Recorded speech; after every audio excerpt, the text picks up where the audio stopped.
তিনি দেখতেছেন কুকুর আসতেছে, ওনার আবার জুব্বা উনি টেনে ধরলেন কুকুরের গায়ে যাতে না লাগে। কুকুরের জবান খুলে গেল। কুকুরের জবান খুলে যাওয়ার পরে কুকুর ডাক দিয়ে বলে, হে বাইজিৎ, বাইজিৎ রে, তুমি কেন কাপড় সরাইলা? বাইজিৎ বুঝতে ডাক দিল, কুকুর রে, কাপড় এই জন্য সরাইলাম, তোমার গায়ে কাপড় লাগলে আমার কাপড় নাপাক হয়ে যাবে, কারণ তুমি নাপাক। কুকুর ডাক দিয়ে বলে, বাইজিৎ, আমি তো নিজে নিজে নাপাক হই নাই, আমার রব, আমার মালিক আমাকে নাপাক বানিয়েছেন। আমার ভিতরেও নাপাক, বাহিরেও নাপাক। রে বাইজিৎ, তুমি শুনে রাখো বাইজিৎ, তুমি আমার গায়ের সাথে তোমার জুব্বা খানা লাগলে, তুমি পানি দিয়ে ধৌত করলে জুব্বা পাক হয়ে যাবে। কিন্তু বাইজিৎ, তোমার অন্তরের ভিতরে যে অহংকার আর অহমিকা আছে, বাইজিৎ রে, এই অহংকার তুমি কোন সাগরের পানি দিয়ে ধৌত করবা? একবার জোরে বলা যাবে কি মারহাবা? প্রিয় উপস্থিতি, মূল আলোচনার দিকে ফিরে যাই। হযরত বাইজিৎ বুস্তামীকে কুকুর ডাক দেয়, বলো বাইজিৎ, তোমার অন্তরের ময়লা কিভাবে দূর করবা বলো? কোন সাগরের পানি দিয়ে তুমি পরিষ্কার করবা? এই জন্য মনে রাখবেন, জবান পাক, চোখ পাক, দেহ পাক, অন্তর পাক। এইগুলি পাক না করলে 1000 বছর ইবাদত করলেও কাজ হবে না। আর একটু আপনাদেরকে বুঝাই, আর একটু বুঝাই দিয়ে যাই। আপনি হারামে গেলেন, হারাম শরীফে যাওয়ার পরে কেউ যদি আপনাকে শুয়োরের গোশত দিয়ে খাবার খাওয়ায়, আর আপনি কাবা শরীফ ওই খাবার খেয়ে যদি নামাজ পড়েন, বলেন তো নামাজ হবে নি? জোরে বলেন, আরো জোরে। জোর হয় না কেন? এই যে সামনে রমজান আসতেছে, বাংলাদেশের লক্ষের উপরে হাজি কাবা শরীফে যাবে রমজান মাসে নামাজ পড়ার জন্য। চিন্তা থাকবে, আমি হেরেমে নামাজ পড়বো, তুই হারামে নামাজ পড়বো, আমি রমজান মাসটা কাবাতে কাটিয়ে আসবো। অনেক টাকা খরচ করে রমজানে তারা কাবা শরীফে যায়, অনেক নেকির আশায় যায়। এর ভিতরে বহু মুসলমান আছে যাদের সুদে টাকা, ঘুষে টাকা, অন্যের সম্পদ মাইরে দেওয়া টাকা। এনায়েতপুর দরবার শরীফে খাসি জবাই করে রান্না করা হলো। হুজুর কেবলা বললেন, বহু বছর আমাকে গোশতের তরকারি দেওয়া হয় না। আমি দৌড়ায় গেলাম পাকশালায়, ভাবতেছি আজকে বুঝি আমাকে একটু গোশতের তরকারি দেওয়া হবে। বহু বছর আমাদের তরকারি দেওয়া হয় না। আমি কাছে যাওয়ার পরে আমার হুজুর কেবলা তরকারি গোশতের ভিতর থেকে অরণটা বের করলেন, একটু ঝোল এনে আমার হাত পাততে বললেন। আমি হাত পাতলাম। হাত পাতার পরে বললেন, বাবা দেখেন তো, বাবা দেখেন তো লবণ কি পরিমাণে হয়েছে। আমি একটু জিহ্বায় স্বাদ লাগায় দেখলাম, এটা অমৃত স্বাদ, এতই চমৎকার। আমি বললাম, হুজুর লবণ ঠিক হয়েছে। আমি মনে মনে খুশি, বুঝি আমাকে গোশতের তরকারি দিয়ে আজকে খাবার খাওয়ানো হবে। সবাই রে গোশতের তরকারি দিল, আমারে দিল না। আমি মন বেজার করে বসে আছি। তখন তোমাদের দাদা পীর আমাকে ডাক দিয়ে বলেন, বাবারে, তুমি যদি এখনই এত খাবার খাও, তাহলে তোমার মুরিদ কি খাবে? একসাথে বলবেন আল্লাহু আকবার। আদম সফিউল্লাহকে বানানোর পরে রূহ নামক ইঞ্জিনটা আল্লাহ আদম সফিউল্লাহর দেহের ভিতরে ঢুকাই দিলেন। রূহ বের হয়ে আসলো। আল্লাহ বললেন, রূহ কেন বের হলে? রূহ বলল, ইয়া রাব্বি, এমন একটি স্থানে আপনি আমাকে পাঠিয়েছেন, এখানে কোনো নূর নাই, কোনো আলো নাই, শুধু অন্ধকার আর অন্ধকার। আমার আল্লাহ রাব্বুল আলামিন বলেন, আদম অপেক্ষা করে, রূহ তোমার ভিতরে নূরের ব্যবস্থা করতেছি। বিশ্ববিখ্যাত ইমাম মোল্লা আলী কারি মক্কি 450 বছর আগে একটা কিতাব লিখলেন, আল মাউরিদুর রাবি ফি মাউরিদিন নবী সাল্লাল্লাহু আলাইহি সাল্লাম। এই কিতাবের মধ্যে তিনি লিখতেছেন, ঠিক তখনই আমার রব, আমার আল্লাহ আদম সফিউল্লাহর পবিত্র সেকেমে নূরে মুহাম্মদি আমার আল্লাহ স্থানান্তর করলেন। একবার জোরে বলা যাবে কি মারহাবা? নূরে মুহাম্মদি দেওয়ার পরে আদম সফিউল্লাহর দেহের ভিতরে নূর আসলো। একসাথে বলবেন আল্লাহু আকবার। শুধু এইখানে শেষ না, আদম সফিউল্লাহর পবিত্র সুলবে নূরে মুহাম্মদি যখন আসলো, নূর এসে গেল, রূহ ঢুকে গেল। আদম সফিউল্লাহ আলাইহিস সালাতু ওয়াস সালাম সিজদায় পড়ে গেলেন। সিজদা থেকে উঠে হাসি দিলেন। আদম আলাইহিস সালাতু ওয়াস সালাম আল্লাহর শুকর আদায় করলেন, সিজদা দিলেন। আদমকে সামনে নেওয়ার পরে আমার আল্লাহ তখন বললেন, সমস্ত ফেরেশতাদেরকে সামনে দাঁড়া করাইলেন। আদমকে সামনে দাঁড়া করে আল্লাহ বলেন, উসজুদু লি আদম, আদমের দিকে সিজদা দাও, আদমের দিকে তোমরা সিজদা দাও, আদমের দিকে সিজদা দাও। ইমাম মুল্লা আলী কারি মক্কি আল মাউরিদের মধ্যে লেখেন, সিজদাটা মূলত আদমকে উদ্দেশ্য না, আদম হলো কেবলা, মসজুদ হলো আল্লাহ, সিজদার মালিক হলো আমার আল্লাহ, আদম সফিউল্লাহ হলো কেবলা। আপনারা কাবার দিকে ফিরে নামাজ পড়েন, সিজদা কি কাবাকে দেন না আল্লাহকে দেন? একসাথে বলেন, কাকে? আল্লাহকে দেন। কাতার সোজা করে দাঁড়ান, খেয়াল আপন আপন কালবের মধ্যে ডুবাই দেন। খেয়াল কালবে, কালব আল্লাহর দিক, আল্লাহ হাজির নাজির, আল্লাহ দেখতেছেন দিলের হাল। খেয়াল কালবে ডুবাই রাখলে নামাজে আল্লাহ মনে থাকবে। খেয়াল কলব থেকে বের হয়ে গেলে নামাজে আল্লাহ ভুল হবে। নামাজে যদি আল্লাহ ভুল হয় তাহলে আপনি কাকে সিজদা করলেন চিন্তা করে বুঝেন।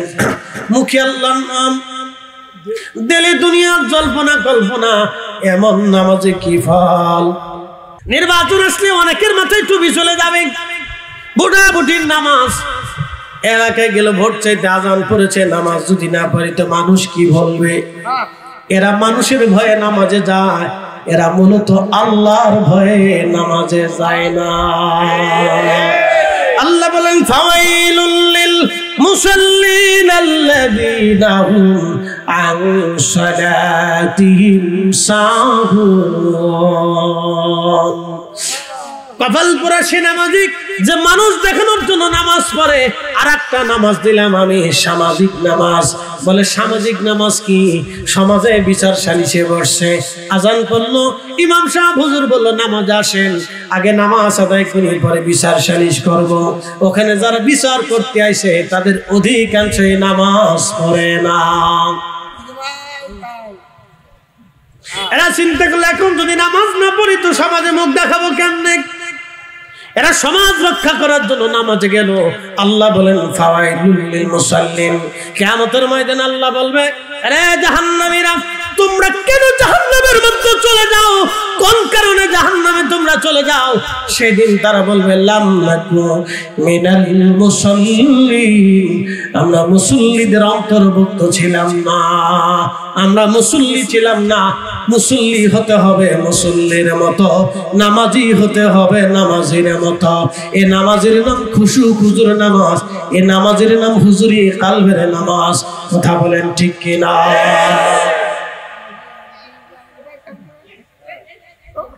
এটা হুজুরি কালবের নামাজ, হুজুরি কালবের নামাজ, খুশু হুজুর নামাজ, হুজুরি কালবের নামাজ, খুশু হুজুর নামাজ। এক ফরিদপুরবাসী, কমরপুরবাসী, লম্বা কথা বাড়াবো না, নির্দিষ্ট টাইমে ছেড়ে দেবো, আমাদের কাজ আছে কালকে। শুধু কেন তরিকা নিলাম, আমি কিন্তু তরিকতের মূল রহস্যের ওয়াজ করতেছি। কেন তরিকা আমরা নিলাম? এই জন্য তরিকতপন্থী যারা, তারা মারামারি করে না। প্রিয় উপস্থিতি হাজিরিন, খুব মনোযোগের সাথে শুনবেন ভাইজান। আল্লাহ রাব্বুল আলামিন বললেন, আমার আল্লাহ বললেন, ফি আই সূরাতিন মা শাআ রাক্কাবাক। আমি তোমাকে যেইভাবে চেয়েছি সেইভাবেই তোমার আকার আকৃতি আমি দিয়েছি। একজনের চেহারার সাথে আর একজনের চেহারার মিল নাই, একজনের বডির স্বাস্থ্যের সাথে আর একজনের স্বাস্থ্যের কোনো মিল নাই, একজনের ত্বকের সাথে আর একজনের ত্বকের কোনো মিল নাই, একজনের উচ্চতার সাথে আর এক উচ্চতার মিল নাই, একজনের বডির সৌন্দর্যের সাথে আর একজনের কোনো মিল নাই। পৃথিবীতে যত মানুষ এসেছে তত রকম করে আল্লাহ সৃষ্টি করেছেন, কারোর সাথে কারো পরিপূর্ণ 100% মিল আল্লাহ দেন নাই। আল্লাহ বলেন আমি যেইভাবে সুরত ইচ্ছা করেছি সেইভাবে আমি তোমাকে দিয়ে দিলাম, সেইভাবে তোমাকে সৃষ্টি করলাম। এই বয়স আল্লাহ আমাদের হাতে দেন নাই, বয়স আল্লাহ নিজের হাতে দিয়েছেন। হায়াত আমাদের হাতে দেন নাই, হায়াত আল্লাহ তার নিজের হাতে রেখেছেন। মৃত্যু আমাদের হাতে দেন নাই, এই মৃত্যু আল্লাহ তার নিজের হাতে দিয়েছেন। প্রিয় উপস্থিতি, খুব মনোযোগের সাথে কথাগুলি শুনবেন। আমার রব আমার আল্লাহ বললেন, আমার রাসূল বলেন, আমার উম্মতেরা আদম সফিউল্লাহকে আল্লাহ সৃষ্টি করে মাটি দিয়ে খামির করে বানিয়ে রাখলেন। বানানোর পরে আমার রব আমার আল্লাহ আদম সফিউল্লাহর দেহের ভিতরে রুহু নামক ইঞ্জিনটা আল্লাহ ফুঁকায় দিলেন। ভালো করে বুঝবেন, যেই রুহুটা আপনার আমার ভিতরে বসবাস করে, এই রুহুটা কিন্তু মায়ের পেট থেকে আসে নাই। এই রুহুটা এসেছিল রুহের জগৎ থেকে, রেহেমের জগতে আসলো। রেহেম থেকে আল্লাহ দুনিয়ার জগতে নিয়ে আসলেন। দুনিয়ার জগৎ থেকে আল্লাহ আলমে বরজাকে কবরের জগতে নিয়ে যাবেন। কবরের জগৎ থেকে উঠাইয়া আল্লাহ হাসরের ময়দানে উঠাবেন। হাসরের ময়দানে অনেকগুলি পার্ট আছে। একটা পার্ট আল্লাহ মিজানের পাল্লার সামনে দাঁড়া করাবেন, আর একটা পার্ট আমার আল্লাহ ফুলসিরাতের ঘাটে দাঁড়া করাবেন, আর একটা পার্ট হাউজে কাউসারের সামনে দাঁড়া করাবেন, আর একটা পার্ট ডান হাতে বাম হাতে আমলনামায় দাঁড়া করাবেন, আর একটা পার্ট আরশে মুআল্লার ছায়ার নিচে আল্লাহ বিশ্রামে দিয়ে দিবেন। একবার জোরে বলা যাবে কি আল্লাহু আকবার।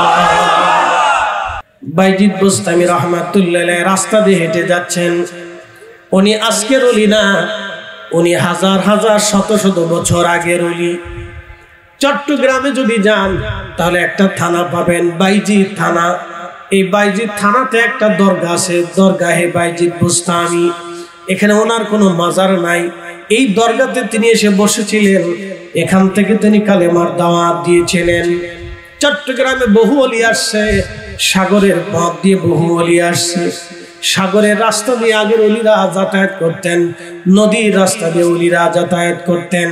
আগে যাতায়াতের জন্য উত্তম পন্থা ছিল নদী পথ এবং সাগরের পথ। হযরত আল্লাহর ওলিগণ চট্টগ্রামে আসলেন। 1300 বছর আগে বাইজিদ বুস্তামি রাহমাতুল্লাহ আলাইহি চট্টগ্রামে এসেছিলেন। যদিও তিনার বাড়ি বোস্তান, ইরানের বোস্তান নগরে। ইরান তখনও শিয়া ছিল না, ইরান তখন সুন্নি অধ্যুষিত এলাকা ছিল। বহু অলির জন্ম ইরান থেকে এসেছে। আল্লামা শেখ সাদির জন্ম ইরানে হয়েছে, হযরত আবুল হাসান কিরকানির জন্ম ইরানে হয়েছে, বাইজিদ বুস্তামির জন্ম ইরানে হয়েছে, বিশর হাফির জন্ম ইরানে হয়েছে, হুজুর গাউসে পাক মহিউদ্দিন আব্দুল কাদের জিলানীর জন্ম ইরানে হয়েছে। একসাথে বলবেন না মারহাবা। হযরত সালমান ফারসি রাদিয়াল্লাহু আনহুর জন্ম ইরানে হয়েছে।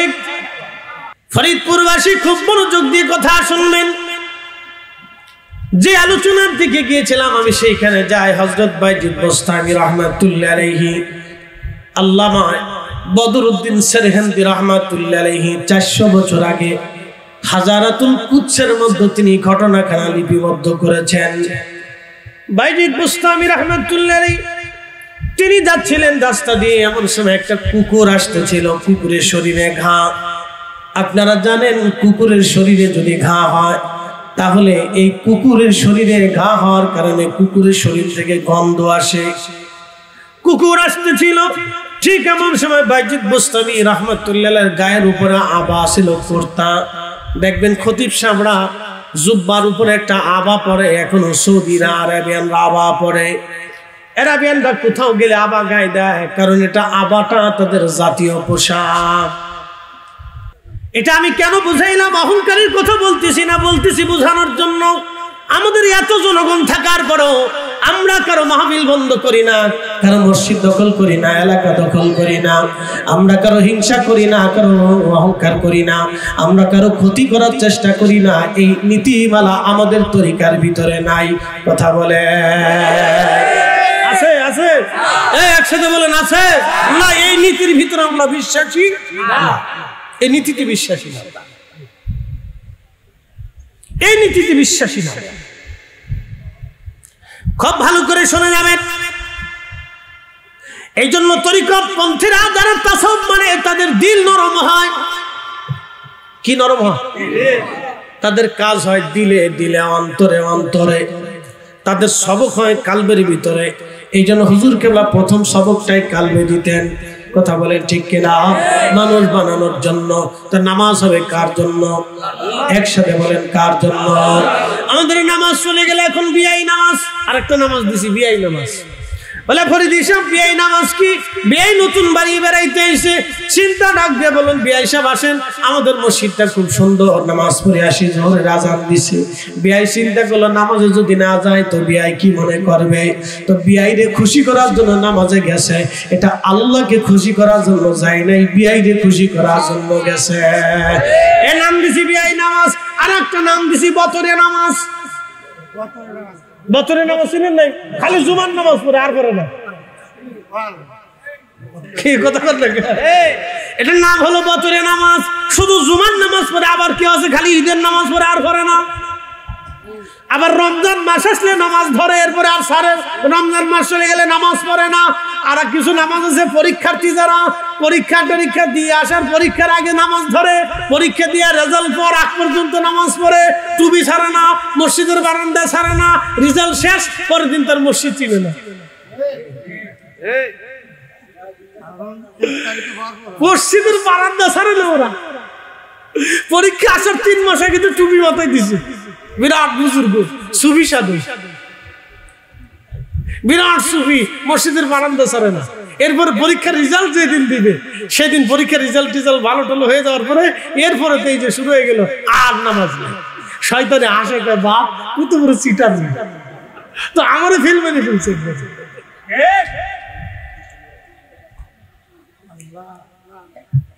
এই জন্য নামাজ হবে কার জন্য? একসাথে বলি কার জন্য? আমাদের জিন্দেগি হবে কার জন্য? আমাদের মৃত্যুটা হবে কার জন্য? একসাথে বলবেন আল্লাহু আকবার। কখনো তোমাকে যদি ভুলি, হেদায়েতের আলো জেনে নিয় কাছে তুলি। কখনো তোমাকে যদি ভুলি, হেদায়েতের আলো জেনে নিয় কাছে তুলি। ঠাই দিও প্রিয়তম অগমহিয়ান, তুমি রহমান, তুমি মেহেরবান। ঠিক কিনা? অন্ত গাহে না শুধু তোমারি গুণগান, বুঝেও বুঝে না তবু শান, তুমি রহমান, তুমি মেহেরবান। লম্বা বারাবনা হাজিরিন, আল্লাহ রাব্বুল আলামিন আদম সুফিল্লাহর পবিত্র দেহে নূর আসলো, নূরময় হলো। আদম আলাইহিস সালাম আল্লাহকে সিজদা দিলেন, হাসি হলো, আলহামদুলিল্লাহ বললেন। কি চমৎকার সুন্দর। হযরত আদম সুফিউল্লাহ আলাইহিস সালামের সামনে সমস্ত ফেরেশতা মণ্ডলীকে দাঁড়ায় আল্লাহ বলেন উসজুদু লি আদম, তোমরা আদমের দিকে সিজদা দাও। সিজদাটা মূলত আদমকে না, সিজদার মাসজুদ ছিল আমার আল্লাহ। ইমাম মোল্লা আলী কারি, তাকিউদ্দিন সুবকি, ইমাম শামসুদ্দিন সাখাবী রাহিমাহুল্লাহর মতো বিশ্ববিখ্যাত ইমামরা আল মাওরিদের মধ্যে লিখেছেন সিজদার মালিক ছিল আমার আল্লাহ, আর কিবলা ছিল আদম সফিউল্লাহ। আর আদম সফিউল্লাহর সেকেমে নূরে মুহাম্মাদি ছিল। এই নূরে মুহাম্মাদি ছিল তাজিমের বিষয়বস্তু, এটা গোপনীয় সম্মান। একবার জোরে বলা যাবে কি মারহাবা। এই জন্য তাজিমের রাসূল যদি কারো না থাকে তার জিন্দেগি বরবাদ। বিশ্বাস করেন না? না করলেও কবরে যে করতে হবে না। বাটাম চালান যে সময় আসবে তখন 14 গোষ্ঠী ফিরাইতে পারবে না। একটা কথা মনে রাখবেন, ভালো করে বুঝিয়ে দিয়ে যাই। আমার কবরে এই যে আপনাদের আমাদের এখন ডাক্তার মোহন বয়াতি সাহেব বহু বছর আগে ইন্তেকাল করছেন, আমার হুজুর কেবলার এক একনিষ্ঠ মুরিদ। কি কথা কর না, ঠিক আছে না? ডাক্তার মোহন বয়াতি হুজুর কেবলার কি ছিলেন? একনিষ্ঠ একজন মুরিদ। এরকম বহু একনিষ্ঠ হুজুরের মুরিদ দুনিয়ার থেকে চলে গেছে। বলেন বহু একনিষ্ঠ মুরিদ দুনিয়া থেকে চলে গেছে। প্রিয় ভাই ভালো করে শোনেন তো, এই যে একনিষ্ঠ মুরিদ সন্তান যারা ঘুমিয়ে গেছেন, কবরে চলে গেছেন, এরা কবরে বহু বছর আগে কবরে ঘুমাই গেছেন, তাদের কবরের পাশে যায় কয়জন? জলসা মাহফিল হলে কিছু কিছু যায়, আমরা কি সবসময় তাদের কথা মনে রাখি? কিন্তু না, হুজুর কেবলা একটা সিস্টেম আমাদেরকে শিখিয়ে দিয়ে গেছে, নফল নামাজ পড়িয়ে যত পীর ভাই পীর বোন কবরে চলে গেছে তাদের কবরে আল্লাহ নেকি পাঠায় দেয়। একসাথে বলবেন আল্লাহু আকবার। নফল, ফাতিহা, মাহফিল, জিকির, মিলাদ, দোয়া সব স্থানে চলে, চলে কি চলে না? একসাথে বলেন চলে কি চলে না? তাহলে আমরা প্রত্যক্ষ অথবা পরোক্ষ আমরা দোয়া চালিয়ে যাচ্ছি। হাতি বাঁচলেও লাভ, মরলেও লাভ। হাতি বাঁচলেও লাভ, মরে গেলেও লাভ। অন্তত কিছু না থাকলেও আমার আওলাদ ফরজন হয়তো আমাকে ভুলে যাবে, কিন্তু আমার সিলসিলা আমাকে ভুলবে না। কথা ঠিক আছে কিনা? আমার সিলসিলা আমাকে, কথা বলেন, সিলসিলা আমাকে ভুলবে না। না ভুলবে না। আমি অপরাধ করছি, আমি অন্যায় করছি, আমি কবরে চলে গেছি, অসুবিধা নেই। বাপ মাপ দেওয়া, ক্ষমা করা না করার মালিক আল্লাহ, কিন্তু সিলসিলা আমাকে ভুলে নেই, আমার জন্য দোয়া সবসময় পাঠাচ্ছে। একসাথে বলবেন আল্লাহু আকবার। এই যে মাদ্রাসা ফরিদ ভাই করছেন, মা ফরিদ ভাই কবরে চলে যাবেন, কিন্তু মাদ্রাসা দুনিয়াতে থাকবে, ছেলেরা কোরআন পড়বে, ফরিদ ভাই সন্তানরা তাকে ভুলে যাবে, কিন্তু মাদ্রাসার কোরআন তাকে ভুলবে না। কথা ঠিক আছে কিনা? এই কোরআন থেকে ভুলবে না, বলে তেলাওয়াত হবে, অটোমেটিক তার কবরে চলে যেতে থাকবে। আল্লাহু আকবার। অনেকে মসজিদ নির্মাণ করছেন, মসজিদে টাকা দিচ্ছেন, জমি দিচ্ছেন, কবরে চলে গেছেন, কিন্তু মসজিদ দুনিয়াতে আছে, ছেলে সন্তান আত্মীয় স্বজন আপনাকে ভুলে গেছে, কিন্তু মসজিদ আপনাকে ভুলবে না। নেকি কবরে চলতে থাকবে। এটার নাম জারিয়া। জারিয়া, প্রবাহিত সওয়াব। আপনি কবরে থাকবেন, কিন্তু সব প্রবাহিত ভাবে চলতে থাকবে। তরিকা নিয়ে কবরে চলে গেছেন, আপনি চলে গেছেন কবরে, ঠিক আছে, সব মানুষ আপনাকে ভুলে গেছে, কিন্তু তরিকা আপনাকে ভুলে না। তাহলে আমরা লাভে আছি না লজে আছি? এখন কেউ যদি আমরা বলে যে তোমরা লজে আছো, তাহলে সে তার হিসাবে ভুল করছে। কি কথা ঠিক আছে কিনা? সে আমার ভাই, সমালোচনা করার অধিকার তার আছে, আমরা সমালোচনা করার অধিকার তারে দিয়ে দিচ্ছি, এই জন্য আমরা কারো সমালোচনা করি। আচ্ছা বলেন তো, ভুল ছাড়া দুনিয়াতে মানুষ আছে? একসাথে বলেন আছে?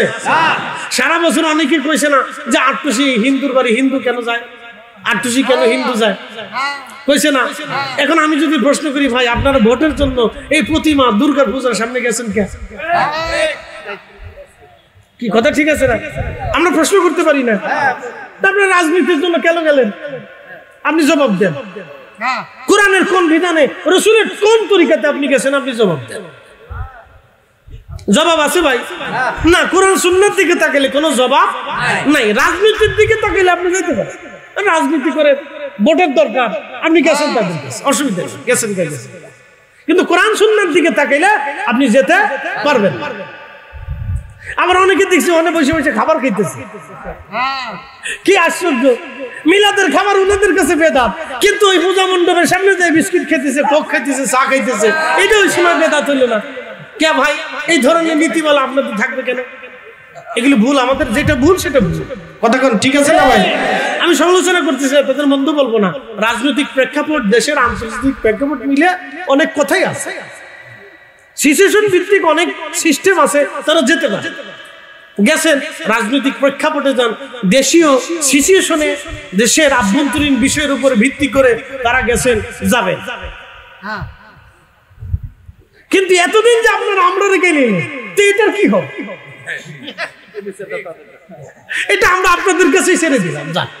আমরা আপনাদের মন্দ বলবো না, আপনাদের উপরে এটা ছেড়ে দিলাম। আল্লাহ আমাদের সকলকে কবুল করুক, জোরে বলে না হবে। প্রিয় উপস্থিতি, যাই হোক, আমি এদিকে আর লম্বা বাড়াবো না, যেহেতু কালকে কাজ আছে আপনাদের। আমার ভাই অত্যন্ত চমৎকার ইন্তজাম আপনারা করছেন। বৃষ্টি যাই হোক, বৃষ্টিও যার, আমরাও তার। পৃথিবীর বহু জমিন আছে যারা বৃষ্টির অপেক্ষায় থাকে, পৃথিবীর বহু মাটি আছে যারা বৃষ্টির অপেক্ষায় থাকে। এটা দৃশ্যে পড়ি আল্লাহুম্মা সাল্লি আলা সাইয়্যিদিনা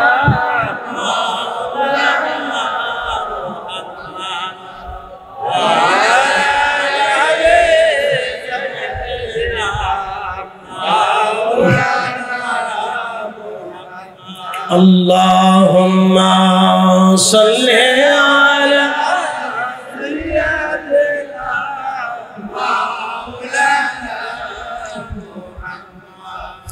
ওয়া আলা আলি সাইয়্যিদিনা।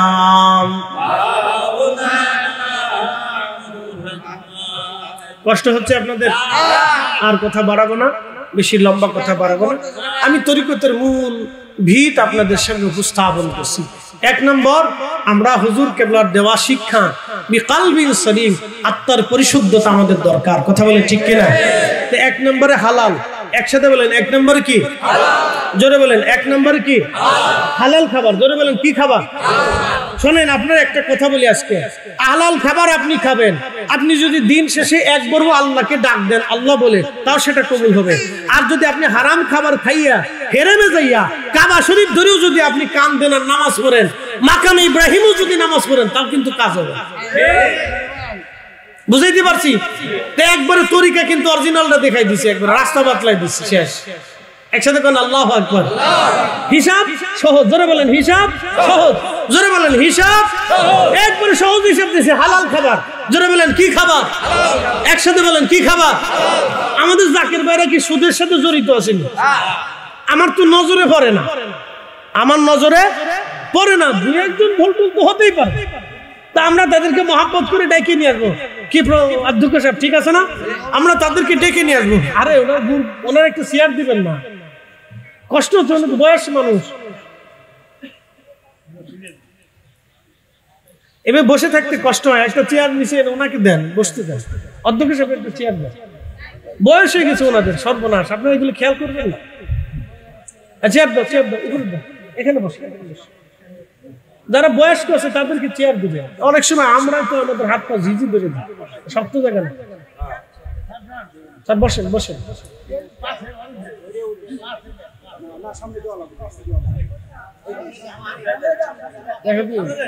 এত বয়স অসুবিধা নেই, এই বয়সে উনি মাহফিল আসছে একটু বেশি। ওনরা চলে গেলে মাহফিল কি আসবে? আমি তো চিন্তা করি না, মাহফিল কাজা করে না তো। ওনরা চলে গেলে পরে আমাদের আগামী দিনে এসে বসে থাকবে তারা। ঠিক আছে, চেয়ারে বসলে একটু রিল্যাক্সে বসাবে, বয়স হয়ে গেছে। আচ্ছা, আলহামদুলিল্লাহ হয়ে গেছে। একসাথে বলেন আল্লাহু আকবার। তাহলে প্রথম নম্বরে কি? হালাল খাবার। একসাথে বলেন কি খাবার? জোরে বলেন কি খাবার? একবার অরিজিনালটা শিখিয়ে দিই, হালাল। যার হালাল নাই তার সারা জীবনে তাহাজ্জুদ থাকলেও কিছু নাই, মনে রেখে। যার হালাল নাই সারা জীবনে তাহাজ্জুদ থাকলেও কিছুই নাই। যার হালাল নাই সারা জীবনের ফরজ রোজা ওয়াজিব সুন্নাত থাকলেও কিছু নেই, বলে তার হালাল নাই। কি নাই? হালাল নাই, অরিজিনাল দেন।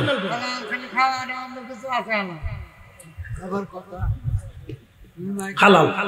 আল্লাহ আমাদেরকে হালাল খাবার খাওয়ার তৌফিক নসিব করুন, জোরে বলেন আমিন। আর একটু জোরে বলেন আমিন। প্রিয় উপস্থিতি হাজির, খুব ভালো করে শুনে নেন। আগের বুজুর্গ যারা, তারা হালালটাকে কিভাবে প্রশ্রয় দিতেন আমি আপনাদেরকে শোনাই।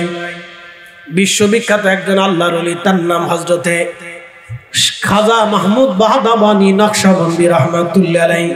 হযরত খাজা মাহমুদ বাহদাবানী নকশবন্দি, ওনার নকশবন্দি তরিকার একজন উজ্জ্বল নক্ষত্র ছিলেন, অনেক বড় আলেম ছিলেন।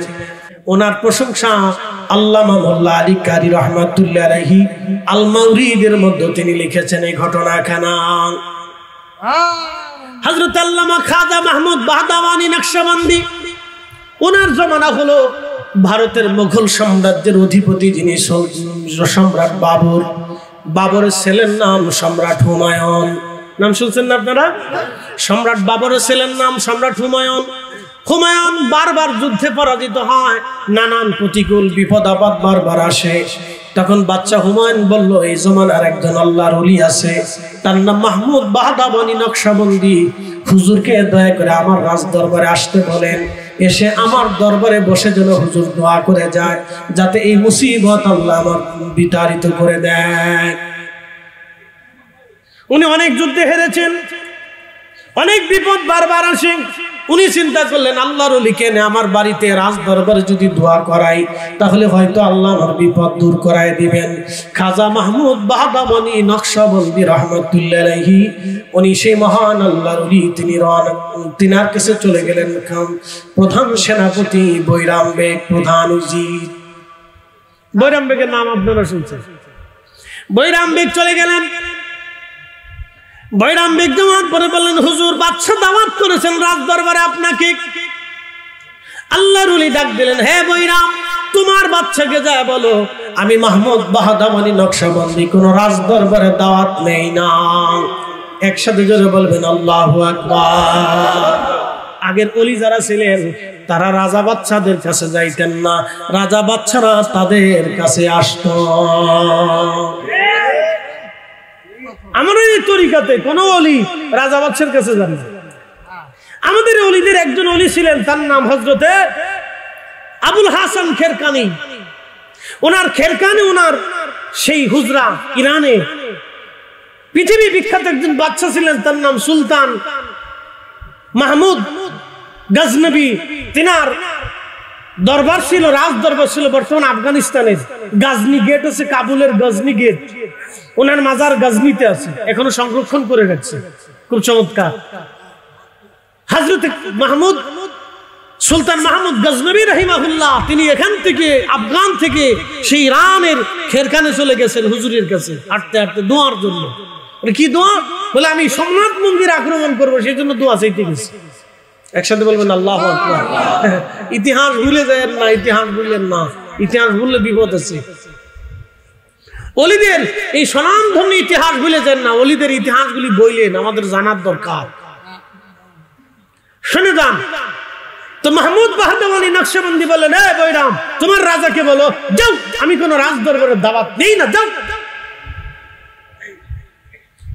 তো বাদশা হুমায়ুন চিন্তায় পড়ে গেলেন, এত বড় বুজুর্গ আল্লাহর ওলি আমার দরবারে আনতে হবে, যে কোনো মূল্যে দাওয়াত দোয়া করাইতে হবে, কারণ আমি বিপদগ্রস্ত। বাদশা হুমায়ুন বৈরাম বেগকে বললেন বৈরাম আপনি যা জিজ্ঞাসা করেন কি করলে হুজুর আমার রাজ দরবারে আসবে? তো বৈরাম বিনয় জিজ্ঞেস করলেন হুজুর বাদশা আপনার খেদমতে আরজি পেশ করেছেন, কি করলে আপনি হুজুর আপনি তার রাজ দরবারে যাবেন? তখন মাহমুদ বাহদাবনী নকশবন্দি বললেন বৈরাম যদি তোমার বাদশা রাজ দরবারে মিলাদ শরীফের ইন্তজাম করে তাহলে আমি অবশ্যই তার রাজ দরবারে মিলাদ শরীফের উদ্দেশ্যে যাব। একসাথে জোরে বলা যাবে কি মারহাবা। আমি লিখি নেই 450 বছর আগের ইমামুল হারামাইন মুল্লা আলী কারি মক্কি হানাফি হাফিজুল হাদিস ছিলেন ওই জামানার প্রখ্যাত মুহাদ্দিস। তিনি তার কিতাব আল মাওরিদের মধ্যে লেখেন, আমার ঘরে আছে। যদি বাড়িতে রাজ দরবারে মিলাদ শরীফের ইন্তজাম করো তো আমি যাব। সম্রাট আকবরের বাপ বাদশা হুমায়ুন। তো হুমায়ুন রাজদরবারের বিরাট বড় ইন্তজাম করলেন, শাহী মিলাদ শরীফের ইন্তজাম হলো, হাজার হাজার মানুষের জন্য খাবার দাবার প্রস্তুত করা হলো। হুজুর খাজা মাহমুদ বাহদাবনী নকশবন্দি রাহিমাহুল্লাহ তিনি গেলেন, বাদশা হুমায়ুন নিজে ওযুর পানি ঢেলে হুজুরের পা ধোয়াইলেন, ওযু করাইলেন, তারপরে মিলাদে বসলেন, দোয়া হলো। তারপরে বাদশা নিজে শান্ত হলেন যে হুজুর আমার রাজ দরবারে আসছে, দোয়া করাইছে, দোয়া করছে, মিলাদ হয়েছে। একসাথে জোরে বলবেন না মারহাবা। মনে রেখে আগে রাজ দরবারের রাজারা ওলিদেরকে দাওয়াত করে নিয়ে দোয়া করাইতেন, দোয়ার জন্য কাছে যাইতেন, বিনয়ে বিনয়ে কথা বলতেন। ওলিদের দরবারে যে তারা বিনয়ে মাথা নিচু করে কথা বলতেন, উঁচু করতেন না। তারা সব জায়গায় মাথা উঁচু করতেন কিন্তু ওইখানে মাথা নিচু রাখতেন, কারণ এখান থেকে একবার যদি মাহরুম হয়ে যায় তো দুনিয়ার আর কোথাও জায়গা হবে না। কথা বলেন ঠিক কিনা? এই জন্য তারা ওলিদের দরজাকে মাহরুম করতেন না। এই জন্য আমরা ওলি চাই কি চাই না? একসাথে বলেন ওলি চাই কি চাই না? ওলি চাই। আল্লাহ আমাদেরকে কবুল করুক বলেন আমিন। আমার কথা শেষ। মৌলানা লক্ষ্মীপুরী সাহেব একদিন আমাকে বলতেছিলেন বেটা এই আমাদের যে হোস্টেল মাদ্রাসার প্রথম যে ডাইন পাশের প্রথম বিল্ডিংটা, প্রথম বিল্ডিং এর শেষ রুমটা হচ্ছে হোস্টেল সুপারের রুম, তার আগে লক্ষ্মীপুরী সাহেব থাকে। তো ওখান থেকে উনি বের হয়ে যায়। তাই বললাম উস্তাদজি কোথায় যাবেন, কি অবস্থা? হালাকিগত জিজ্ঞেস করলাম কিছু লাগবে টাকবে কিনা। তো উস্তাদজি বললেন বেটা শোনো আমি তোমার একটা ঘটনা শোনো। আমি বললাম উস্তাদজি বলেন। আপনার ঘটনা তো একবার বিশুদ্ধ ঘটনা। তো বলতেছে শোনো এইখানে একসময় খাল ছিল, ঠিক আছে না তথ্য না? একসময় কি ছিল? খাল ছিল।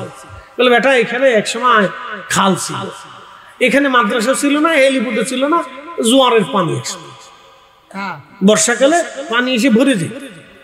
তো বলতেছে একটা ডুঙ্গায় চললাম, তালের ডুঙ্গা, তালের ডুঙ্গা আমি চললাম আর হুজুর কেবলা চললাম, আমরা দুইজন। তা আমি বাইতে বাইতে বাইতে বাইতে এই যেখানে মাদ্রাসা বাবা আমি এখানে আসছি বাইতে বাইতে, তখন পানি অথই পানি।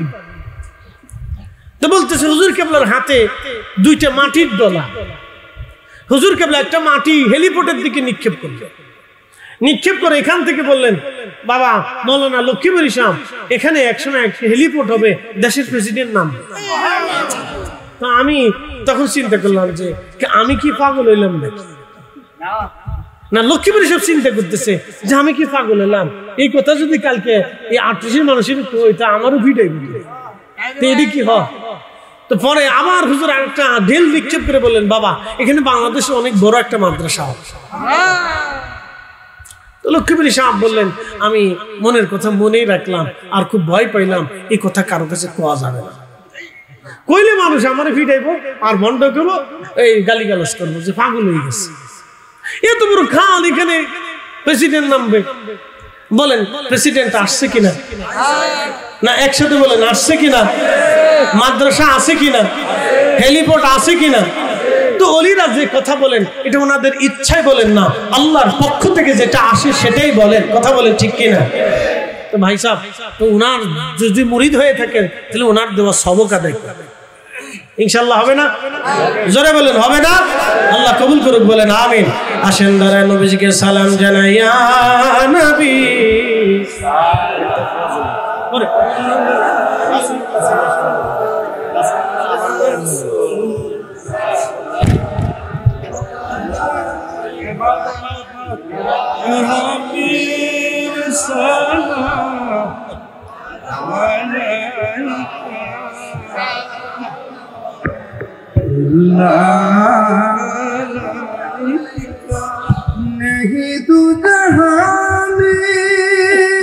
আদম শফিউল্লাহকে সৃষ্টি করার পরে বডির স্ট্রাকচার তৈরি করলেন আল্লাহ, আমার রব বানাইলেন, বানানোর পরে আমার আল্লাহ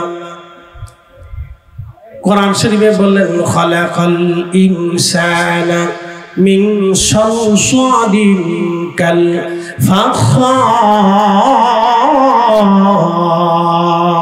ফাখার, চার রঙের মশলা দিয়া, চার রঙের মশলা দিয়া যে কইরাছে তোর গঠন, চার রঙের মশলা দিয়া,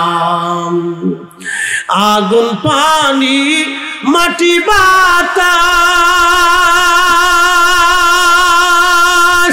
একই যোগে করিয়া প্রকাশ, আগুন পানি মাটি বাতাস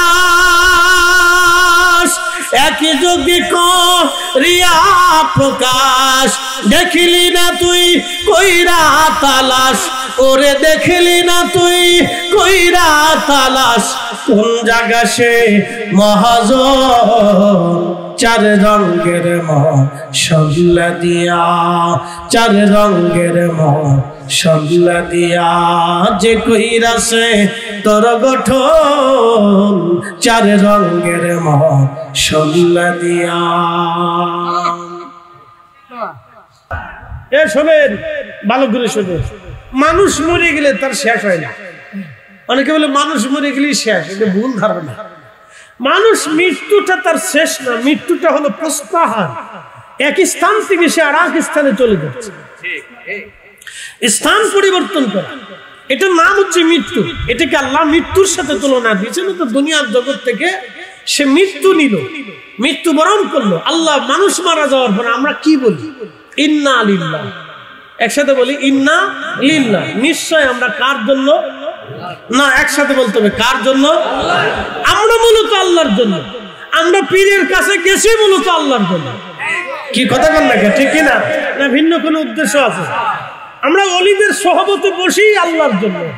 আমরা মাহফিলে বসি আল্লাহর জন্য, আমরা মসজিদে যাই আল্লাহর জন্য, আমরা ঈদগাহে যাই আল্লাহর জন্য, আমরা কুরবানি করি আল্লাহর জন্য।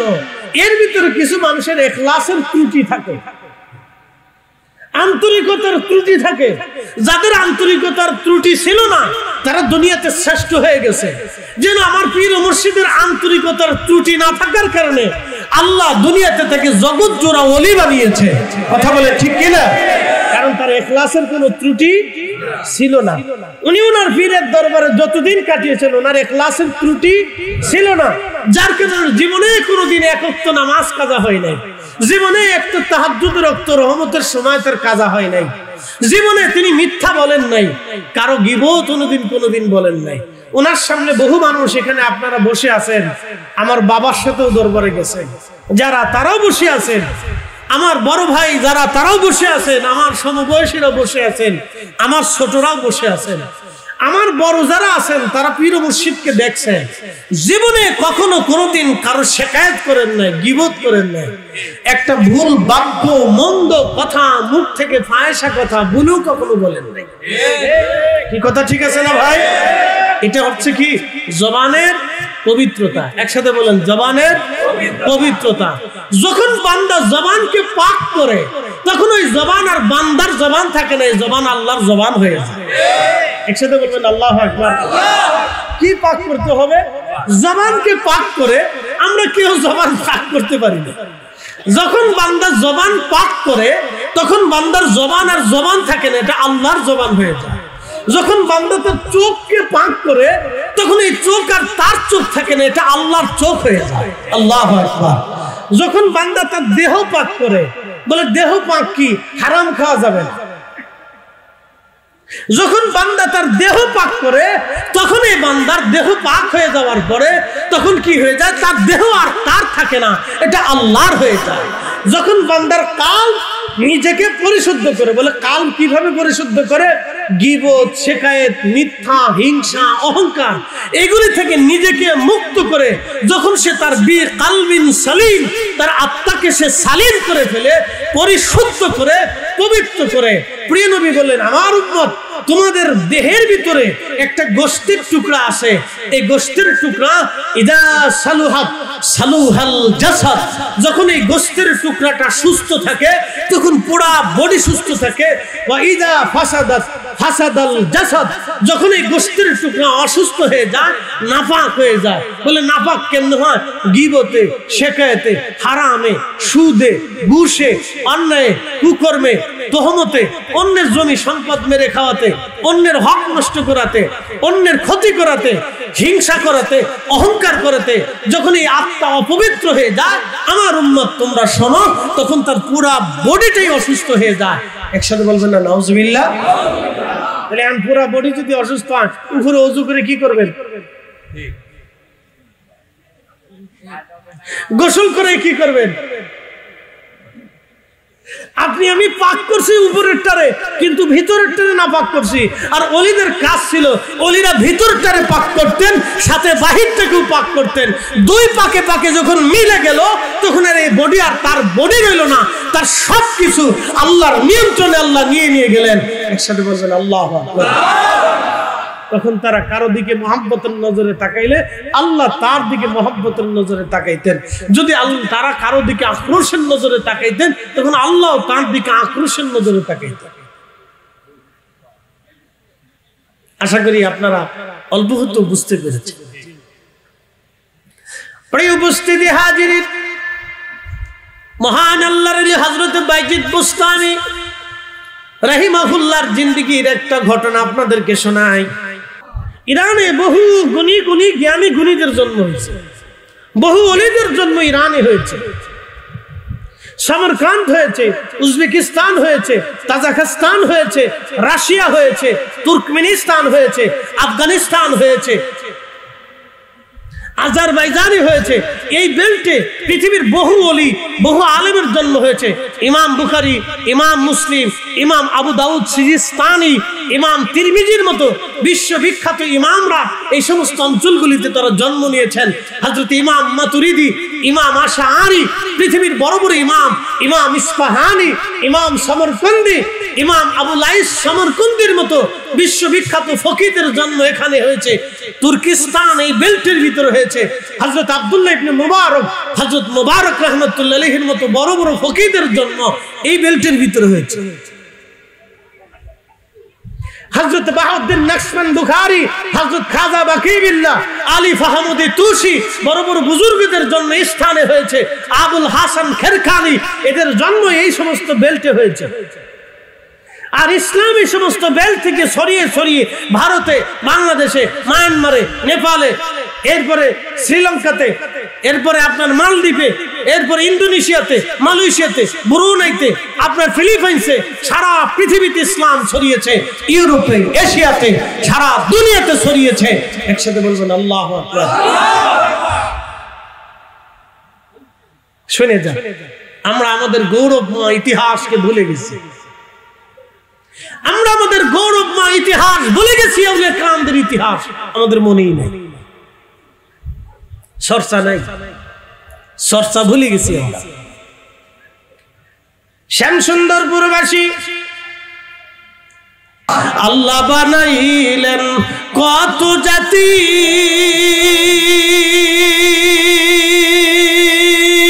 হইল না তোর প্রেম প্রীতি। কথা বলেন ঠিক কিনা? আল্লাহ বানাইলেন কত জাতি, প্রেমের ডুরি বান্ধরে মদিনার সনে, প্রেমের ডুরি বান্ধরে মদিনার সনে। মানুষ বানাইছে আল্লাহ প্রেমের কারণে, বলেন মানুষ প্রেমের কারণে, প্রেমের ডুরি বান্ধরে মদিনার সনে।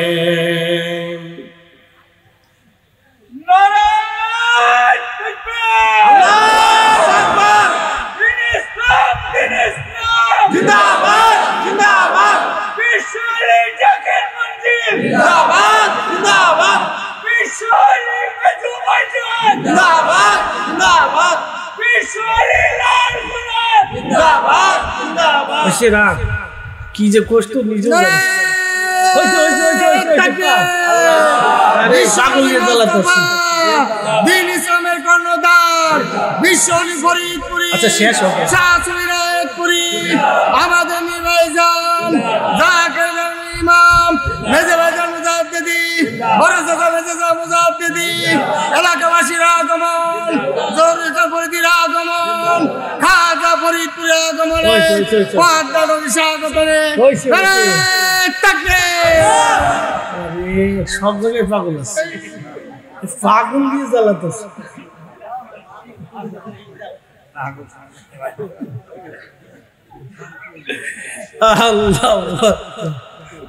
প্রত্যেক মাহফিলে দু একটা প্রত্যেকে যা আসে আল্লাহ জানে, আল্লাহ জানে।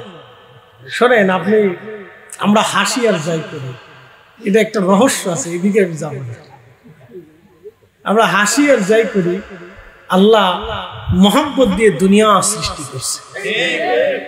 হযরত ওয়াইসাল কারনী রাদিয়াল্লাহু আনহু নবীজির দর্শে জীবনেও কোনোদিন একটা হাদিস শুনেন, হ্যাঁ না, ওনার জিন্দেগিতে পাবেন না যে আল্লাহ রসুলের দর্শে বসে একটা আয়াতও কখনো শুনেছে, হাদিস কখনো শুনেছে।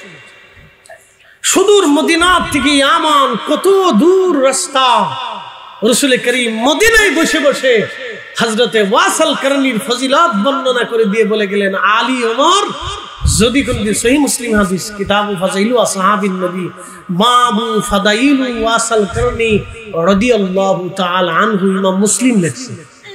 মারহাবা বলবেন না? আমাদের অনেক ভাইরা বুঝে না, কই ওয়াসাল কারনীর নামের পিছনে রাদিয়াল্লাহু তাআলা আনহু লেখেন কেন? আমাকে মিয়া বিয়াক্কেল, যার প্রশংসা আল্লাহর নবী করেছে, তা আমি তার পিছনে রাদিয়াল্লাহু তাআলা আমি লিখবো না তো শয়তান লিখবে নাকি? তা আমাকেই তো বলতে হবে, আল্লাহর নবী নিজে প্রশংসা করছে তার। এইজন্য ইমাম মুসলিম লিখছে বাবু ফাদাইলু ওয়াসাল করনি রাদিয়াল্লাহু তাআলা আনহু, ওনার নামের পিছনে রাদিয়াল্লাহু আনহু সহ লিখছে ইমাম মুসলিম, ইমাম বুখারীর ছাত্র। আল্লাহর নবী বলছে ওমর রে, যদি কোনোদিন তারে পাও তো তার কাছ থেকে তোমার মাগফিরাতের দোয়া চেয়ে নিও। আরো বইল আমার ওয়াইস যেন আমার গুনাহগার উম্মতের জন্য দোয়া করে, কারণ আমার ওয়াইস দোয়া করতে দেরি হবে, আল্লাহর আসমান থেকে কবুল হতে দেরি হবে না। একসাথে বলবেন না মারহাবা। এখন আপনারা প্রশ্ন করতে পারেন ভাইরে, তো ওয়াইস তার নিজে না খেয়ে থাকলো, খাবারের জন্য জীবনে দোয়া করলো না কেন? আচ্ছা আপনাদেরকে বলি, জবাব দিবেন তো, আমার নবীজির দোয়া কি ফেরত আসতো? না। একসাথে বলেন আসতো না। তো নবীজি কেন ইন্তেকালের আগে, নবীজির চাচা আবু তালিবের ইন্তেকালের আগে আল্লাহকে কেন বললো না, আল্লাহ তুমি আমার চাচারে ঈমান দিতেই হোক, না হলে আমি হাত নামাবো না, দিতেই হবে, নিলে হাত নামাবো না। কিছু কিছু বিষয় আছে ওলিদের দোয়া কবুল হয়, কিন্তু সব দোয়া তারা আল্লাহর কাছে করে না, সবটা আল্লাহর কাছে চায় না। আল্লাহর নবীজির হাতের ইশারা দিলে আকাশ থেকে বৃষ্টি আসতো, বলেন 1 মাস পর্যন্ত তার ঘরের চুলায় আগুন জ্বলতো না। এখন আপনি বলেন তো, আমি যদি আমার পীরের কারামত বলি তাহলে অনেকেই অনলাইনে অফলাইনে বলবে যে দেখো দালালি শুরু করছে, ফরিদি সাহেবকে ভালো মনে করতাম, এই লোকটার ওয়াজ নসিহত শুনি, সেও দালালি করে, 100 চাল দিয়ে 600 চাল দিয়ে বলে 600 মানুষে খাওয়াইছে। এই যদি হয় তাহলে বাংলাদেশে উনি থাকলে আমাদের তার চাল ডালের দরকার ছিল না, আমরা ওই 600 চাল দিয়ে সারা বাংলাদেশ খাওয়াইতাম। অনেকে এই সমস্ত যুক্তি দেয়, কথাবার্তা বলে। ভাই আমি আপনাদেরকে বলি, যদি কখনো খন্দকে যান, যদি মদিনায় যাওয়ার সুযোগ হয় খন্দকে যান, তাহলে খন্দকের পাহাড়ের উপরে 3টা মসজিদ পাবেন পাহাড় থেকে নামতে নামতে। একটা মসজিদ আল্লাহর নবী, ওইখানে নবীজি নামাজ পড়েছিলেন, সেই মেহরাব এখনো আছে, হাজির ওখানে নামাজ পড়ে। ওখান থেকে নামার পরে সালমান ফার্সির মসজিদ, তারপরে আসার পরে হযরত আলীর মসজিদ, তারপরে আরেকটু সামনে আগাইলে হযরত জাবের রাদিয়াল্লাহু আনহু বাড়ি।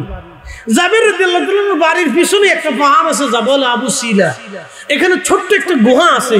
এই গুহাতে আল্লাহর নবী 3 দিন একাধারে 3 রাত সিজদার মধ্যে কেঁদে কেঁদেছিলেন, শুধু ইয়া রব হাবলি উম্মতি, পানি নাই, খাবার নাই, ঘুম নাই, কিচ্ছু নাই, নামাজের টাইম ব্যতীত সবসময় নবী সিজদার ভিতরে থেকে বললেন ইয়া রব হাবলি উম্মতি, ইয়া রব হাবলি উম্মতি।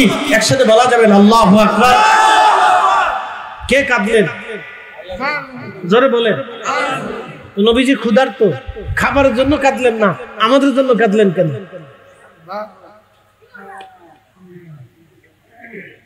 রহস্য। এই জন্য অলিরা নবীরা সবসময় সব দোয়া করেন না, আল্লাহর ইচ্ছা ব্যতীত তারা কোনো দোয়া করেন না। কার ইচ্ছা? জোরে বলেন কার? অলিরা নবীরা বুজুর্গরা আল্লাহর ইচ্ছা ব্যতীত কোনো দোয়া করেন না। ইন্না যদি দোয়া করতেন তাহলে বাংলাদেশে পৃথিবীতে কোনো কাফির মসনদ থাকতো না, কিন্তু দোয়া করেন নাই বলে, কারণ আল্লাহ এইভাবেই দুনিয়া সাজিয়েছে, আল্লাহ এইভাবেই দুনিয়া সাজিয়েছে, এভাবেই দুনিয়া সাজিয়েছে। আচ্ছা বলেন তো, ফিলিস্তিনের জন্য যত কান্নাকাটি ব্রাজিলের প্রেসিডেন্ট আর কলম্বিয়ার প্রেসিডেন্ট করতেছে, তার অর্ধেক কান্নাকাটি যদি সৌদির বাদশা করতো তাহলে ফিলিস্তিন স্বাধীন হয়ে যেত। আসতে কোন কেন জোরে বলে? যত কান্নাকাটি খ্রিস্টানরা করতেছে, এই কান্নার অর্ধেক কান্না যদি মুসলিম মিল্লাতের 200 কোটি মুসলমান কাঁদতো, আল্লাহর কসম করে বলি ফিলিস্তিন স্বাধীন হয়ে যাইতো। কথা বলে, কিন্তু কান্না করে না তো। ইটালিতে রোমে খ্রিস্টানরা আন্দোলন করতেছে, তাদের প্রেসিডেন্টে বাড়ি গাড়ি দোকানপাট পর্যন্ত পুরাই ফেলতেছে। কালকে খবরে দেখলাম ইসরায়েলের লোকদের দোকানপাট যেখানে আসিল স্পেনে, সেই আগুন দিয়ে পুরাইতেছে। তোরাও দেশের মানুষ মারতেছিস, তো তোদেরকে পুরাই দিবে। তার অর্ধেক কাজ যদি সারা পৃথিবীর মুসলমানরা করতো তো ফিলিস্তিন স্বাধীন হয়ে যায় 1 বছর আগে। এই জন্য দুনিয়া আল্লাহ সবাইকে দিয়ে সাজাইছে, সবাইকে দিয়ে পৃথিবী সাজাইছে। একসাথে বলবেন আল্লাহু আকবার। আল্লাহ সবাইকে দিয়ে সাজাইছে। বুঝেন নাই? আবার বুঝাইতেছি, বহুত নেকি। হ্যাঁ বুঝাই দিছি, বহুত নেকি, নেকির শেষ নাই। এক রাকাতে 1 লক্ষ রাকাতের সওয়াব, হারাম শরীফে হাদিস সত্য। আর রমজান মাসে যদি আপনি 1 রাকাত নামাজ পড়েন, যে কত রাকাতের সওয়াব হবে তার কোনো হিসাব নেই, এটাও সত্য। কিন্তু আপনি যে নামাজ পড়তে গেছেন হারামে, টাকার উৎস কি? সুদে টাকা, ঘুষে টাকা, আর একজনের সম্পদ মাইরে দেওয়া টাকা, আর একজনের হক মাইরে দেওয়া টাকা। এই টাকা দিয়ে যদি আপনি রমজানে হজে যান আর ওমরায় যান, আর ওইখানে উটের গোশত খেয়ে খেয়ে ঢেকুর ছেড়ে ছেড়ে কাবা শরীফের সামনে সেজদায় পড়ে শয়তান কয়, আরে বাপরে, তো আমার সিটু বড় সিটা।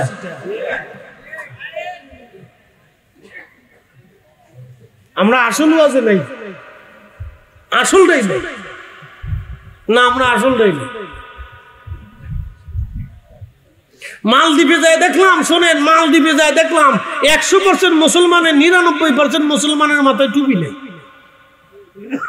হ্যাঁ নাই, 100% মুসলমানের ভিতরে 99% মুসলমানের মাথায় টুপি নাই। কিন্তু শুনে যা, ওরা খাবারে বিষ দেয় না। আর বাংলাদেশে কলার ভিতরে বিষ, মাথায় টুপি দিয়ে বিষ মিশিয়েছে, দুধে ভেজাল, বাপরে মাম, জুব্বা গায়ে দিয়ে ভেজাল, মারতেছে কারি কয় কি দেন, পানি মিশিয়েছে। মাঝে মধ্যে চিন্তা করি ঢাকা যে পানি, দুধ খাই না, বুড়িগঙ্গার পানি খাই, আল্লাহ জানে। এটা বাংলাদেশ। মসজিদের মিহরাবের ভিতরে বসে, যায় নামাজে বসে দেশের মুসলমান মিথ্যে কথা আসতে কোন কেন জোরে বলে, মসজিদের যায় নামাজে বসে দেশের মুসলমান মিছে কথা কয়, অনেক ধরে কয় আছেন এই আসি আসি একটু বাজারে আসি, বাজারে মসজিদে বসেছি। কি কথা, আমি মিছে কথা বলতেছি? তাহলে আপনি বলেন তো কিসের মুসলমানি? তাতে এর চাইতে ওই যে সেই টুপি সারা মুসলমানই তো ভালো। কি কথা কর না কেন? আপনার আরেকটু বুঝাই, আরেকটু বুঝাই। রাস্তা দিয়ে যাচ্ছেন তো ওই যে স্ট্যান্ডার্ডের নাম কি, আমরা যেখান থেকে বাহির দিয়ে স্ট্যান্ডের ওখানে এক মহিলা, বৃদ্ধ মহিলা কাঁদতেছে, বাবারে আমি 3 কাজকে না খেয়ে রয়েছে, আমার কিছু খাইতে দেয়। তা আমিও যাচ্ছি ওই রাস্তা দিয়ে, যাওয়ার সময় মহিলা এসে আমার বললো, বাবা আমি খুব ক্ষুধার্ত, আজকে সারাদিন না খেয়ে রয়েছে, বাবা আমার খাইতে দেন, আমি বৃদ্ধ মানুষ। তা আমি বললাম যে চাচি তুমি আর ভিক্ষা করার জায়গা পেলে না, ধরেন আর কি বললাম, বলে আমি চলে গেলাম। তো আরেকজন ওই রাস্তা দিয়ে আমার ওয়াজ শুনিয়ে যাইতেছে, যাওয়ার সময় এই বেটার মাথায় টুপি টাপি নাই, প্যান্ট ট্যান্ট পরা। তো হেতের কাছে মুরব্বী বৃদ্ধ লোক ভিক্ষা চায়, বললো বাবা আমি খুব ক্ষুধার্ত, আমার কিছু খাইতে দেয়। তো ওই লোকটার দয়া লাগলো, সেই লোকটা তার দোকানে নিয়ে কিছু বিস্কিট টিস্কিট দিয়ে, কলা রুটি দিয়ে, নাস্তা টাস্তা দিয়ে তারে খাওয়াইলো। বলেন আপনার কাছে শ্রেষ্ঠ কে, আমি না প্যান্টওয়ালা? একসাথে বলেন কে? আপনারা এখানে বসেই বলেন আমি শ্রেষ্ঠ না, আমার এলেম আমার শ্রেষ্ঠত্ব দেয় নাই, আমার টুপি আমার শ্রেষ্ঠত্ব দেয় নাই। কেন? আমার অন্তরের ভিতরে মানসিকতা নাই। কথা কর না, ঠিক কিনা? আসল ধর্মে আসে, এই ধর্ম বাংলাদেশে খুব কমে গেছে, বিশেষ করে বাংলাদেশের গ্রামে নাই। ও নাম দিছি ভিলেজ পলিটিক্স, আমি নাম দিছি কুত্তা পলিটিক্স। মনে কিছু নিয়ে না, ভিলেজ পলিটিক্স হলো কে কারে মামলা দিবে, কে কারে হান দেবে, কে কারে বাস দিবে, কে কার ক্ষতি করবে, কার জমি মারবে, কার বউর তার মায়ের বিয়ে ঠেকাবে, কার ফুলার বিয়ে ঠেকাবে, কার গিবত করবে। আর আমাদের বাংলাদেশের এই আনছে কানছে চার দোকানে, পানের দোকানে পাওয়া যায় মুফতি, প্রেসিডেন্ট, সাইকুল হাদিস, জিন্দাওয়ালি, মুর্দাওয়ালি, কুতুবুজ্জামান, আফতাব, মুজাদ্দেদ, ওলি, হাফেজ, আলেম, মুহাদ্দিস, প্রিন্সিপাল, এরপরে আপনার সেনা প্রধান, বড় বড় ডাক্তার, ইঞ্জিনিয়ার, প্রকৌশলী, প্রেসিডেন্ট, প্রধানমন্ত্রী, রাষ্ট্রপতি, সব চার দোকান।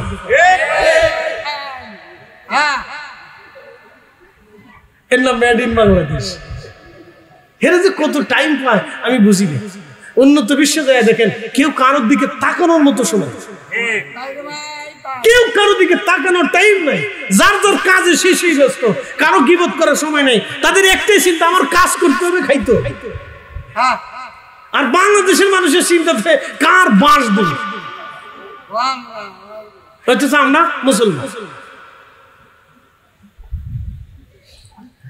হাজিরিন, আমি লম্বা ওয়াজ বাড়াবো না, যেহেতু আপনাদের আগামীকাল কাজ আছে।